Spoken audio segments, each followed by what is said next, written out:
Hello friends, कैसे हैं आप लोग? आई होप आप सब अच्छे होंगे। एंड चलिए शुरू करते हैं 7 अक्टूबर का डिस्कशन। जो पहला टॉपिक है वो है रिगार्डिंग नेशनल स्टार्टअप अवार्ड।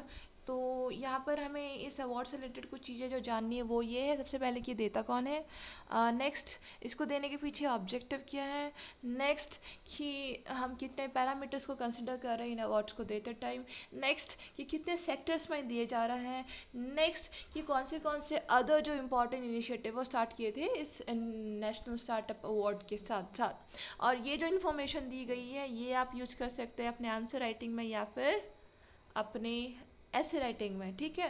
तो आइए, सबसे पहले ये देता कौन है? ये देता है DPIIT, which stands for departmental for promotion of industry and internal trade. यही चीज़ यहाँ पर लिखी हुई है। नेक्स्ट है इसका ऑब्जेक्टिव क्या है? हमें एक ऐसा इकोसिस्टम बनाना है जिसमें हमारे जो इनोवेशंस आते हैं, नए इनोवेशंस हो रहे हैं, नई न्यू स्टार्टअप्स खुल रहे हैं, उनको नर्चर किया जा सके, ठीक है। उनके खुलने पे इतनी प्रॉब्लम ना आए जितनी एक्चुअल में इंडिया में होती हैं, ठीक है। नेक्स्ट है कि हम जो हमारा सक्सेस का जो हमारा व्यू पॉइंट है, हम बस उसको पैसों के अराउंड घुमाते हैं कि जितना ज़्यादा आपने पैसे कमा लिए उतने ज़्यादा आप सक्सेसफुल बन गए। तो इस चीज़ से हटा के हम इसको सोशल गुड की तरह, कंट्रीब्यूशन की तरफ भी बढ़ाने की कोशिश कर रहे हैं कि अगर आप सोसाइटी का कुछ भला कर रहे हैं तो उसमें भी सक्सेस को काउंट किया जा सकता है। कितने पैरामीटर्स पे ये दिया जा रहा है? ये दिया जा रहा है 6 पैरामीटर्स में, जिनकी यहाँ पर ये लिस्टिंग दे रखी है, ठीक है। तो आप ये इनकी रीडिंग ले लीजिएगा, एक बार तो रीडिंग ले लीजिएगा ताकि अगर कहीं पर ऑप्शन ना आए तो आप उसको हटा सके कि ये तो नहीं था करके, ठीक है ना। अगर मैं पढ़ दूँ तो innovation, scalability, economic impact, social impact, environmental impact and inclusive and diversity. ये चीज़ें देखी जाएंगी किसी भी इनोवेशन की या फिर स्टार्टअप की, और उसके बेसिस में उसको ये अवार्ड दिया जाएगा। कितने सेक्टर्स में दिया जा रहा है? 12 सेक्टर्स में, यानी किसी भी स्टार्टअप को इन 12 एरियाज में से होना पड़ेगा अगर उसको ये अवार्ड चाहिए। इसके साथ साथ और क्या किया गया था? स्टार्टअप इंडिया शोकेस भी एक ये है क्या, एक ऑनलाइन डिस्कवरी प्लेटफॉर्म है जो कि एक पार्ट है स्टार्टअप इंडिया पोर्टल का। इसमें होगा क्या कि आप उन स्टार्टअप्स को डिस्कवर कर पाएंगे जो कि इन्वेस्टमेंट करने लायक है। और वहाँ कौन इन्वेस्ट करेगा? ऑब्वियसली कोई इन्वेस्टर होगा या कोई इंडस्ट्री होगी या कोई पब्लिक अथॉरिटी। ये चीज़, ये इन स्टार्टअप्स को, पोटेंशियल जो स्टार्टअप्स है जिनके साथ पार्टनरशिप की जा सके, उनको ढूंढ के उनमें इन्वेस्ट करेंगी। नेक्स्ट जो है वो है blockchain based certification verification system भी शुरू किया है। ब्लॉकचेन बेस मतलब होता है ब्लॉकचेन टेक्नोलॉजी जो कि बिटकॉइंस वगैरह में यूज होती है। उसमें होता क्या है कि ब्लॉक्स क्रिएट हो जाता है हर ट्रांजेक्शन के लिए, और उन ब्लॉक्स को फिर हटाना इज़ नॉट पॉसिबल। तो अगर वहाँ पर से वो हटेगा नहीं तो कोई ना कोई आपकी एक मेमोरी रह जाएगी कि ये ट्रांजेक्शन हुआ था। वही चीज़ यहाँ पर भी होगी। कोई भी सर्टिफिकेट इशू होगा तो उसकी एक मेमोरी रह जाएगी in the form of block कि हाँ ये सर्टिफिकेट इशू हुआ है। तो कोई भी धांधलेबाजी होने के चांसेस कम हो जाएंगे यहाँ पर। और ये सर्टिफिकेट्स इशू किए जाएंगे by DPIIT। Please keep this in mind. Next जो इन्फॉर्मेशन आप मेंस में यूज़ कर सकते हैं वो है यहाँ पर कि करीब अगर हम बात करें तो India 3rd largest startup ecosystem को होल्ड करता है। 3rd लार्जेस्ट बहुत बड़ी बात है। करीब 37,000 प्लस स्टार्टअप्स जो है DPIIT के से रिकग्नाइज्ड है। तो अगर क्वेश्चन पूछे कि कौन रिकग्नाइज करता है स्टार्टअप्स को, तो DPIIT रिकग्नाइज करता है। Please keep this in mind. हमारे इंडिया में अप्रोक्स 21 यूनिकॉर्न्स है। What does that mean? ऐसे स्टार्टअप्स है जिनकी वैल्यू 1 बिलियन से ऊपर है। और अगर ऐसे सारे स्टार्टअप्स की हम वैल्यू एक साथ ले लें तो करीब $73 बिलियन पहुंच जाता है, ठीक है। नेक्स्ट है कि हमने अभी क्या किया, 39 रेगुलेशंस जो कि हिंड्रेंस कॉज कर रही थी इन स्टार्टअप्स एंड इनोवेशंस के वर्किंग में, इनको हमने सिंप्लीफाई किया है। उसके अलावा 30 स्टेट्स एंड यूटीज़ ने अब क्या कर दिया है, स्टार्टअप पॉलिसी बना दी है।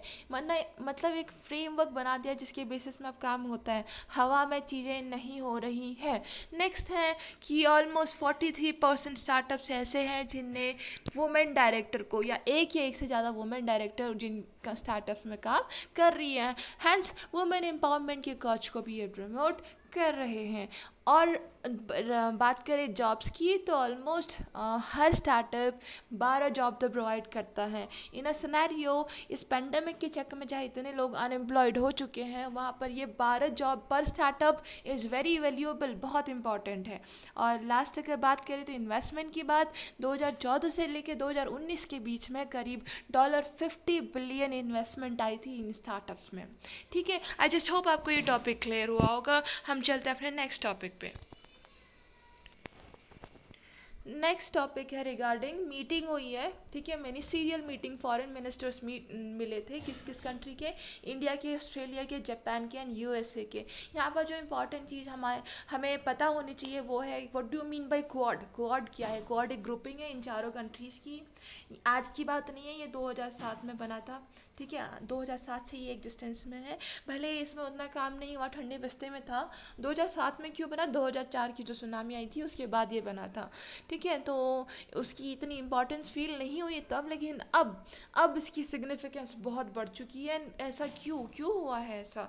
पहली बात कि इंडो पैसिफिक रीजन को free, open, prosperous and inclusive बनाने की बात कर रहे हैं, ठीक है, ताकि यहाँ से बहुत ज़्यादा ग्लोबल ट्रेड जाता है, एनर्जी सप्लाई होती है। अगर किसी एक कंट्री की इस रीजन में डोमिनेंस हो जाए तो बाकी कंट्रीज़ को उस पर डिपेंड होना पड़ेगा। हंस इस रीजन को फ्री एंड इंक्लूसिव बनाने की बात कर रहे हैं, ठीक है। नेक्स्ट है इकोनॉमिकली भी चाइना क्या कर रहा है। चाइना वैसे मेन ये चाइना सेंट्रिक है, चाइना को रोकने के लिए चाइना क्या कर रहा है इकोनॉमिकली। चाइना की जो बेल्ट एंड रोड इनिशिएटिव है उसमें ये क्या कोशिश कर रहा है कि जितना भी ट्रेड है वो चाइना सेंटर्ड हो जाए।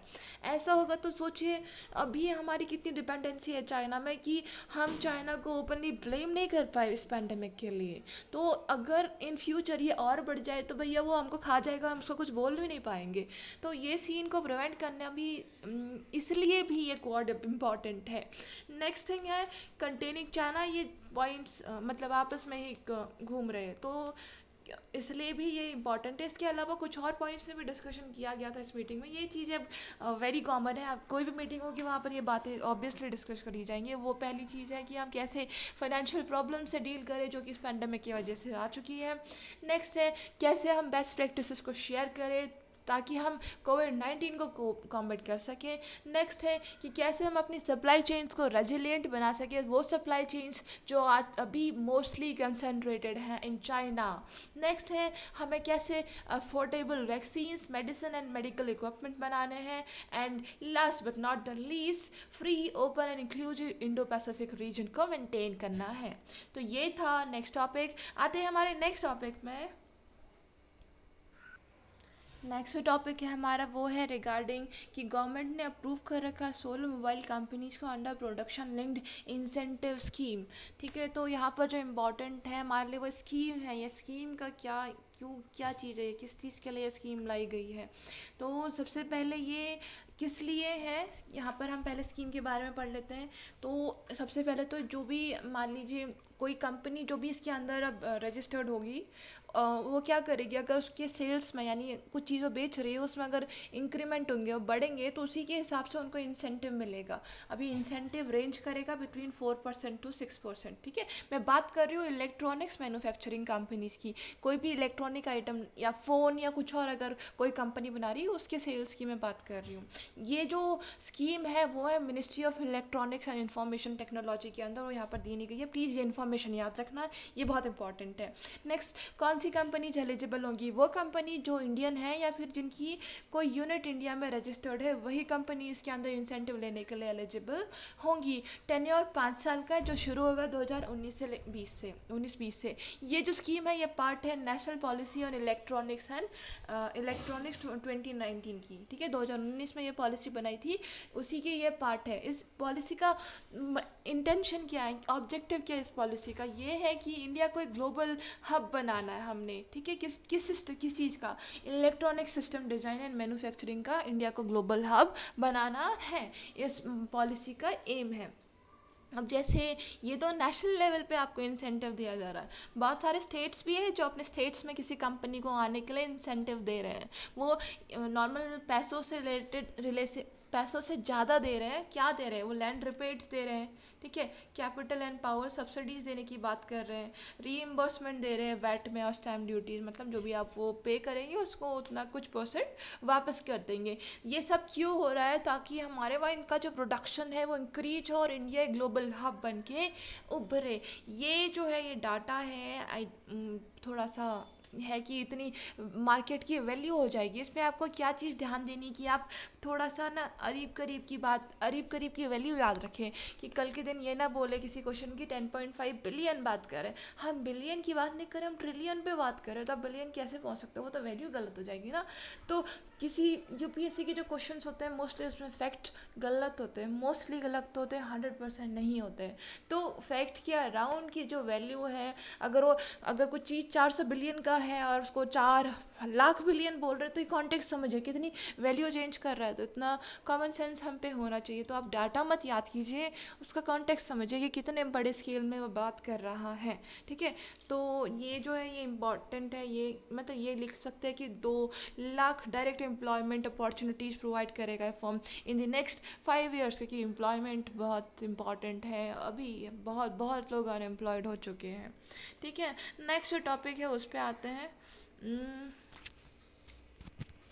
नेक्स्ट है centre for development of advance computing, I am sorry, CDEC मतलब centre for development of advance computing. ये कमीशन करने वाला है हमारा जो fastest artificial intelligence based super computer, जिसका नाम है परम सिद्धि, ठीक है। तो परम सिद्धि हमारा फास्टेस्ट सुपर कंप्यूटर होगा जो कि आर्टिफिशियल इंटेलिजेंस बेस्ड है, ये याद रखना। इसकी जो स्पीड है वो है करीब 210 पेटाफ्लॉप्स, ठीक है, 210 पेटाफ्लॉप्स है, ये याद रखना। ये क्यों याद रखना अभी बताती हूँ, क्योंकि जो fastest super computer in the world है वो है फुगाकू, वो जापान का है, और उसकी स्पीड इससे लगभग डबल स्पीड है उसकी। तो कॉन्टेक्स्ट आपसे पूछ सकते हैं कि जो इंडिया का है वो उसके आसपास बोल देंगे या उसे बहुत कम बोल देंगे। तो इतना याद रखना कि जो fastest super computer in the world है उससे इंडिया का जो फास्टेस्ट सुपर कंप्यूटर है उसकी स्पीड ऑलमोस्ट आधी है, ठीक है। ये जो बनाया है वो है बनाया अंदर नेशनल सुपर कंप्यूटिंग मिशन के अंदर, ठीक है। जो CDEC किस किस की हेल्प से, नीति आयोग, मिटी and department of science and technology की हेल्प से। अब इससे होगा क्या कि इंडिया उन कंट्रीज़ के साथ शामिल हो जाएगा जिनके पास ऐसे सुपर कंप्यूटर है जो कि रिसर्च एंड इनोवेशन में हेल्प करेंगे। इसका सिग्निफिकेंस क्या है, देखिए कि फ्यूचर टेक्नोलॉजी है जिसमें डेवलपमेंट होती जा रही है। अगर कल के दिन आपसे इसका कहीं पर एप्लीकेशन पूछ दे तो आप उसको नहीं बोल सकते। तो ऑलमोस्ट इसका हर जगह यूज आप कर सकते हैं, किसी डाटा को मेंटेन करने के लिए या वेदर डाटा को मेंटेन करने के लिए, नॉर्मल पॉपुलेशन डाटा को मेंटेन करने के लिए, रिसर्च के डाटा को मेंटेन करने के लिए, हर जगह ये यूज हो सकता है। तो आप इसमें नो नहीं बोल सकते हैं। तो इसलिए सिग्निफिकेंस ये है कि ये हर जगह यूज हो सकता है। अभी ऑलमोस्ट किसी भी डाटा को भले वो हेल्थ से है, education, energy, cyber security, space and automotive agriculture, ये किसी में भी ये चीज़ यूज हो जाएगी। तो ऐसा कुछ नहीं है कि आप इसको लिमिट कर सकते हैं, ठीक है। उसके अलावा हम बात करें ये नेशनल सुपर कंप्यूटिंग मिशन की, तो ये क्या करना चाहता है, ये एक वेब टाइप का बनाना चाहता है जिसमें ये 70 हाई परफॉर्मिंग कंप्यूटिंग फैसिलिटीज़ को बनाएगा, ठीक है। एक ग्रिड बनाएगा पूरा जिसमें सारे ही क्या होंगे, सुपर कंप्यूटर्स होंगे। तो ये इंडिया की उससे क्या होगी, रिसर्च एंड इनोवेशन की जो कैपेसिटी है वो बढ़ जाएगी ना, ऑब्वियसली। बस यही इसका ऑब्जेक्टिव है। इंडिया में जो बाकी सुपर कंप्यूटर्स है वो एक प्रत्युष है और दूसरा मिहिर है। प्रत्युष का जो रैंक है इन वर्ल्ड वो है 39th, और ये IIM के पास है, Indian institute of metrology. Next Mihir है, इसकी रैंक 66th है, और ये लोकेटेड है national centre for medium range weather forecasting. तो देखिए दोनों ही हम ऑलमोस्ट वेदर से रिलेटेड चीज़ें में यूज कर रहे हैं, ठीक है। आते हैं हमारे नेक्स्ट टॉपिक में। नेक्स्ट है regarding Nobel prize in physics 2020। तो ये इस बार 3 लोगों को मिला है, एंड जो सबसे पहले है वो है रॉजर पेनरोज को मिला है। वाई इनको क्यों मिला है, क्योंकि इनने क्या किया था, इन्हें ये डिस्कवर किया है कि जनरल थ्योरी ऑफ रिलेटिविटी से ही हमने ये डिस्कवर किया कि ब्लैक होल्स भी एग्जिस्ट करते हैं। मतलब ये थ्योरी रिस्पॉन्सिबल थी for discovery of black holes, ठीक है। और ये थ्योरी किसने दी है, ये थ्योरी दी है एल्बर्ट आइंस्टाइन ने।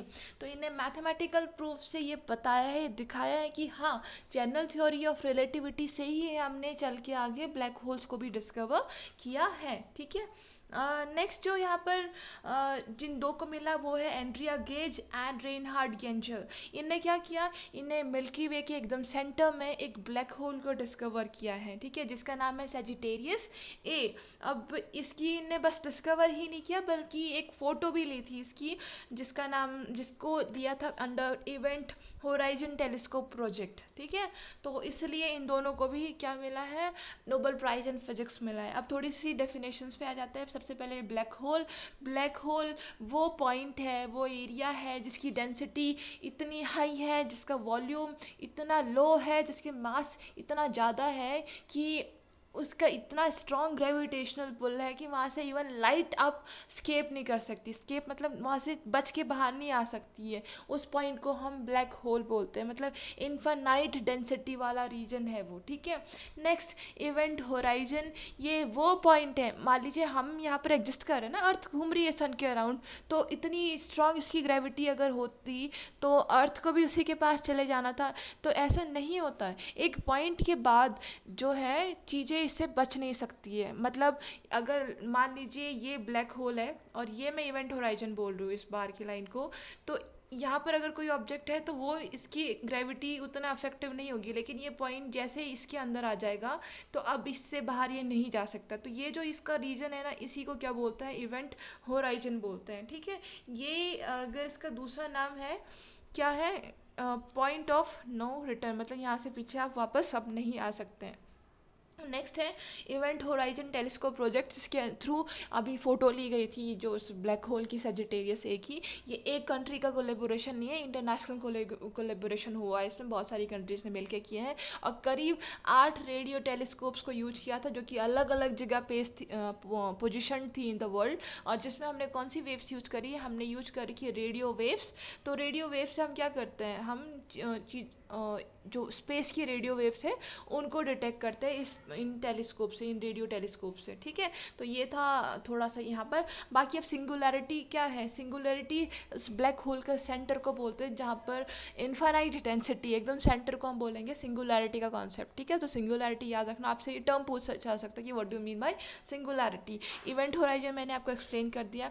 फोटोन्स पेयर पहले रिलेटिविस्टिक जेट, देखिए ये ब्लैक होल इतनी हाई डेंसिटी होती है कि ये स्टार्स को भी एब्जॉर्ब कर लेता है। तो जैसे ये स्टार्स को एब्जॉर्ब करता है तो जो उसके पार्टिकल्स होते हैं ना, जेट पार्टिकल्स एंड रेडिएशन, वो बहुत तेज ब्लास्ट होता है, इतना तेज ब्लास्ट कि मतलब एकदम लाइट की स्पीड से वो ऊपर जाते हैं। तो वही ब्लास्ट को हम यहाँ पर रिलेटिविस्टिक जेट बोलते हैं। नेक्स्ट है फोटोन स्पेयर, तो यहाँ पर ये बहुत गर्म होता है, तो इस गर्मी की वजह से क्या होता है, यहाँ पर फोटोन्स डेवलप होते हैं और ये फोटोन्स जो है इसी के अराउंड घूमते हैं और एक ब्राइट रिंग प्रोड्यूस करते हैं, जिसको हम बोलते हैं फोटोन स्पेयर, ठीक है।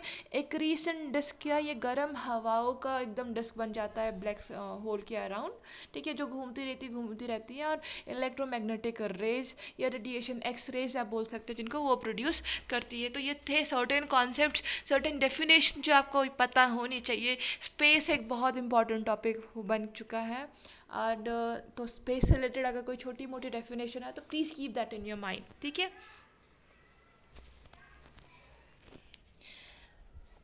अब हमारे कुछ छोटे छोटे टॉपिक्स यहाँ पर रह चुके हैं, तो फटाफट से इनको कंप्लीट करते हैं, ठीक है। तो सबसे पहला यहाँ पर है bureau of civil aviation security.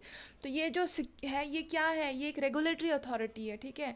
Regulation देखती है, कहाँ का रेगुलेशन देखते हैं, civil aviation security. Civil aviation में भी कौन से फ्लाइट्स पे, जो हमारी सिविल फ्लाइट्स होती हैं, फ्लाइट्स एक मिलिट्री फ्लाइट्स होती है, मिलिट्री पर्पज़ के लिए, एक होती है सिविल फ्लाइट्स जो हमारे जैसे लोगों को लेके जाती है। तो उन फ्लाइट्स की जो सिक्योरिटी है, उनसे रिलेटेड जो स्टैंडर्ड्स एंड मेजर्स है, वो चीज़ें बनाने की इसके पास रिस्पॉन्सिबिलिटी है। ये कौन सी मिनिस्ट्री के अंदर आती है, ये आती है मिनिस्ट्री ऑफ सिविल एविएशन के अंदर। इसके हेडक्वार्टर्स है न्यू दिल्ली पे, ये चीज़ें याद रखना प्लीज़, ठीक है। अब ये जो सिक्योरिटी देखती है सिविल फ्लाइट्स की, ये बस नेशनल एयरपोर्ट्स में नहीं देखती है, दोनों जगह देखती है, नेशनल एयरपोर्ट्स में भी एंड इंटरनेशनल एयरपोर्ट्स में भी। इसके जो हेड होते हैं वो होते हैं डायरेक्टर जनरल। ये ऑलमोस्ट हर जो पैरामिलिट्री है या फिर को जैसे CRPF, CISF सबके जो हेड होते हैं वो DG ही होते हैं, उसी तरीके से इसके हेड भी कौन है, DG है, director general of bureau of civil aviation. ये जो रेगुलेटरी अथॉरिटी बनी थी, ये बनी थी on the recommendation of Pandey committee, Pandey ji ने बोला था ये बनाने के लिए, ठीक है। नेक्स्ट टॉपिक है गोरखालैंड टेरिटोरियल एडमिनिस्ट्रेशन। तो ये है कहाँ, ये वेस्ट बंगाल के रीजन में आती है, नॉर्दर्न वेस्ट बंगाल में, ठीक है।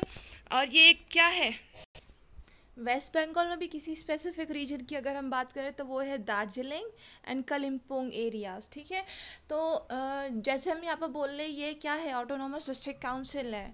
तो जनरली जो ऑटोनोमस डिस्ट्रिक्ट काउंसिल बनते हैं वो बनते हैं शेड्यूल 6 एरियाज के लिए। शेड्यूल 6 एरियाज कौन से स्टेट्स में है, आसाम, मेघालय, त्रिपुरा एंड मिजोरम में है।